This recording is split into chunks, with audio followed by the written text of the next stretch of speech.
Yo creo que en este mundo falta el conocimiento de la historia y eso yo lo noto mucho en todo. Hasta llegar a otra cosa que Huelva niega, y es que a finales del siglo XIX Huelva era una ciudad cosmopolita y burguesa.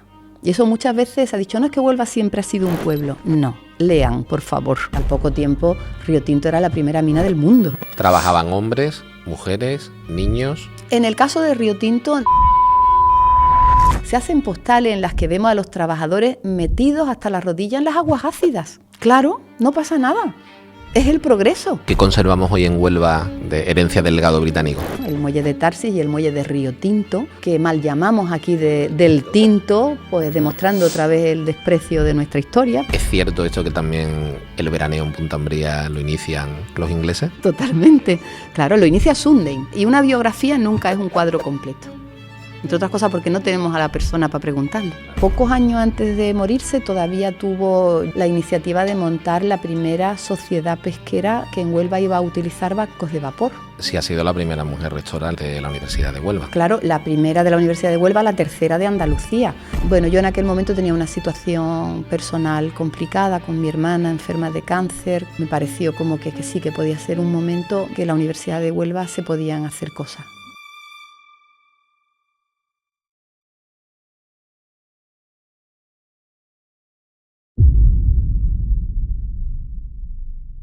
Luego, el pueblo de Río Tinto, una vez que no sé realmente cuántos años pasan, pero lo que era el pueblo original de Río Tinto estorba, ¿no? Totalmente. Sí. Está sobre el filón. Sí. La mina se va comiendo el pueblo y llega un momento en el que, bueno, pues se va trasladando la gente hacia donde está ahora mismo enclavado el municipio y el otro pueblo pues queda totalmente... Desaparece. Sí, totalmente. En ese sentido, la mina es voraz. Es decir, la mina y la empresa no va a tener reparos sí, en que... el objetivo es el que Claro, ahí no hay... Es decir, no, es que vamos a respetar al pueblo porque es un pueblo antiguo, por el patrimonio... Sí. No. Es decir, Sí, ahí sí. La voracidad de la empresa sí, es lo que tú enorme. decías antes, y en sus cabezas todo encajaría. Perfectamente, sin ningún problema. Sería lo más lógico. Claro. Sí. Se construye el barrio de Bellavista, que es donde se alojan los británicos, ¿no? Sí, al principio ellos se alojan en el pueblo hasta que, bueno, ya empiezan a darse cuenta de que deben de tener un espacio propio y quieren un espacio propio. Claro. No como hoy lo conocemos, creo que era más una fortificación con seguridad. Bueno, al principio es que eso también va evolucionando. Al principio no se plantea como una fortificación, sino se plantea como un recinto en el que ellos puedan tener el modelo de casa que han dejado en su país. Quieren pues las casas amplias, en su estilo, ¿no? Como vemos ahora mismo en Bellavista. De hecho, en algunos momentos hubo hasta que adaptar, porque claro, construir en piedra o ladrillo y no revocar y encalar, aquí con el calor es un problema. Claro. Entonces, ellos quieren dotarse de ese espacio, sus casas ajardinadas, como las vemos ahora, ¿no? Donde tienen su iglesia, donde van a tener su club social, donde van a tener los servicios a los que ellos están acostumbrados. Y cuando la cosa empieza a ponerse calentita con el movimiento obrero, pues sí, levantan una muralla y ponen unos guardias de seguridad. Como protección. Claro, si uno va hoy, por ejemplo, a Latinoamérica, va a ver que en muchas ciudades donde hay inseguridad está el condominio, que es donde vive la gente con un guardia de seguridad en la puerta y dentro lo tienen todo. Pues ese es un poco el formato. ¿El concepto que tenían ellos?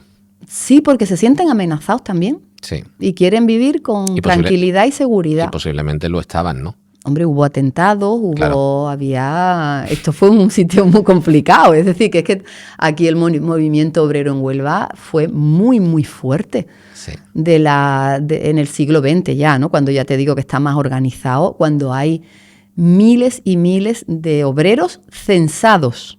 Habría luego otros muchos miles que ni siquiera conocemos porque no se llegaron a empadronar, que eran los transeúntes, ¿no? Que venían a trabajar, se movían.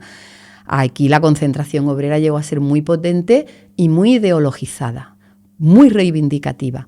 Entonces hay un momento en el que la tensión entre la empresa y esa población obrera es muy fuerte.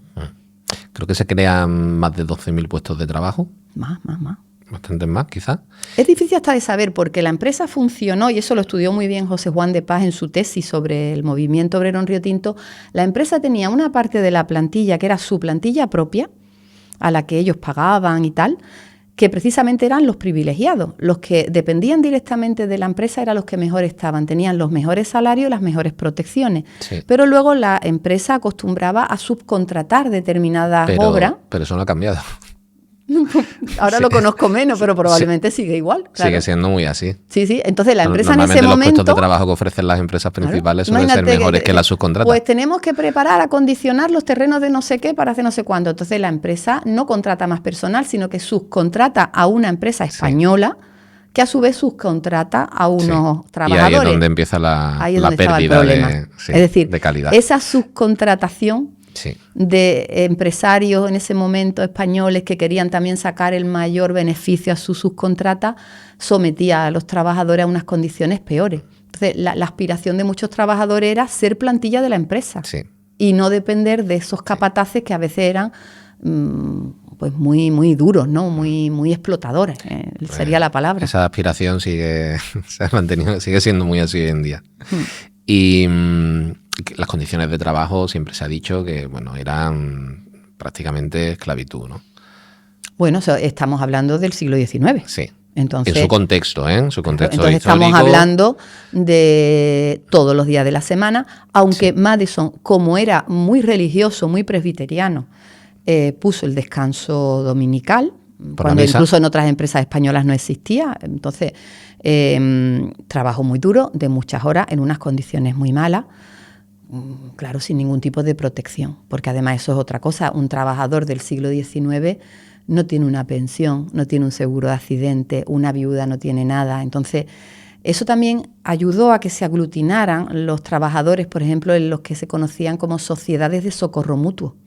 El trabajador pagaba una pequeña cantidad, muy poquita, porque los salarios no daban para mucho, pero daba una pequeña cuota y era como una huchita que si a él le pasaba algo, pues esa sociedad de socorro mutuo socorría a sus hijos, a su viuda, o si él quedaba accidentado, pues tenía ahí como un pequeño sustento. Pero esta sociedad es una iniciativa que surge de los trabajadores. Sí, sí. O sea, es Eso algo que se dio en toda Europa. Algo que crean ellos y organizan ellos. Sí, eso es la fase previa al movimiento sindical, que es una asociación de los curioso. trabajadores, y ese tema es muy bonito, porque además las primeras sociedades de socorro mutuo tienen unos nombres preciosos, por ejemplo, la protectora, la misericordiosa, la caritativa, porque en el fondo era como una beneficencia propia. Como no hay Estado, no hay protección, tú te tienes que salvaguardar el futuro. Y luego esas mismas sociedades un día dejan de llamarse la misericordiosa y empiezan a llamarse la combativa. Y cuando se inscriben en el gobierno civil ya no ponen la protección del obrero en caso de accidente, no sé, se pone, y la reivindicación de sus derechos y los salariales, ya están transformándose en otra cosa que va a ser el sindicalismo, ¿no? ¿Trabajaban hombres, mujeres, niños? En el caso de Río Tinto no hay contrastado un trabajo infantil como conocemos de otros espacios europeos. Siempre se ha dicho, ¿eh? Que sí, utilizaban pero a los niños cuando tú para coges, por lo menos de manera documental, ¿no? Sí. No aparece un gran registro de trabajo de niños, algún trabajo femenino, pero el grueso es un trabajo masculino, ¿no? Que además es el que se considera propio de la mina, ¿no? Porque son trabajos muy duros que requieren fuerza y resistencia. Sí. Y hay una cosa muy, muy curiosa que a mí me llama mucho la atención, y es que Río Tinto fue tan importante que en Andalucía se genera una especie como de tour turístico a finales del siglo XIX. Cuando llegan los extranjeros visitan sitios icónicos, ¿no? Como Granada, Sevilla, quizás Córdoba, Gibraltar se visitaba mucho, y Río Tinto. Río Tinto recibe visitas de escritores, artistas, políticos, embajadores. Sí. Algún día habría que escribir un relato de todo el que pasó por Río Tinto. Qué curioso. Porque se viene a contemplar el progreso, se viene a contemplar la industria, que es una palabra estrella en el siglo XIX, ¿no? ¿Estaban a la vanguardia de la industria, Río Claro, Tinto, en aquel momento? Sí, bueno, de todo lo que se podía estar en la tecnología del momento. En su época, claro. Claro, en su época. Entonces está a la vanguardia de la tecnología y está a la vanguardia de la producción de cobre en el mundo. Entonces, realmente era un icono muy visitado. Por ejemplo, visita mucha gente de la Casa Real, viene a visitar Río Tinto. Y más allá de lo que podamos pensar ahora con nuestra visión, los llevan a ver los campos de teleras, para que vean las teleras echando humo, porque eso es el progreso, ese es el desarrollo, ese es el dinero que está entrando en España. Y luego lo llevan a ver a los trabajadores trabajando. Y se hacen postales, que también hay un libro muy bonito de Ramón Fernández Bebiá, que fue su tesis sobre las postales de la época. Se hacen postales en las que vemos a los trabajadores metidos hasta la rodilla en las aguas ácidas. Claro, no pasa nada, es el progreso. Y se ve a los trabajadores en los grandes hornos echando el carbón. Claro, son postales para difundir lo que en ese momento son los grandes valores del siglo XIX, el desarrollo industrial, el progreso, la tecnología, la industrialización. Y la gente manda las postales con los trabajadores metidos en las aguas ácidas, que el gran negocio de Río Tinto eran las alpargatas, porque se corroían en las aguas ácidas. Había que estar permanentemente cambiando de alpargata. La mina genera muchos problemas medioambientales, ¿no? No solo por el asunto de las teleras, o creo que no la única consecuencia, tú ahora me corriges, el perjuicio a la salud directo, sino que también se ven muy afectados los agricultores, ¿no? Claro. Por el problema de las lluvias ácidas. Sí. Las teleras, ¿nos puedes hablar un poco de en qué consistían? Bueno, las teleras eran el método tradicional de obtención del cobre. Había distintas formas de calcinación que con el tiempo pues van un poco avanzando, desde la calcinación que pasaba por el achicharramiento de la roca hasta conseguir el cobre negro, que se llamaba. Eso va cambiando a lo largo del tiempo, se van investigando nuevas fórmulas, pero siempre, aunque se hubiera reducido, siempre hay una parte del proceso que pasaba por la calcinación, ¿vale?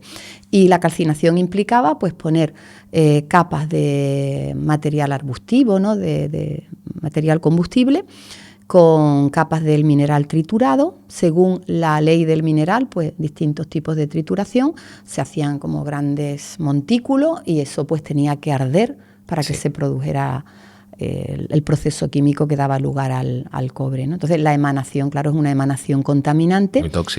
Muy tóxica en ese momento, es molesta para las personas que la respiran, porque evidentemente la propia persona nota, ¿no? que está respirando algo mal.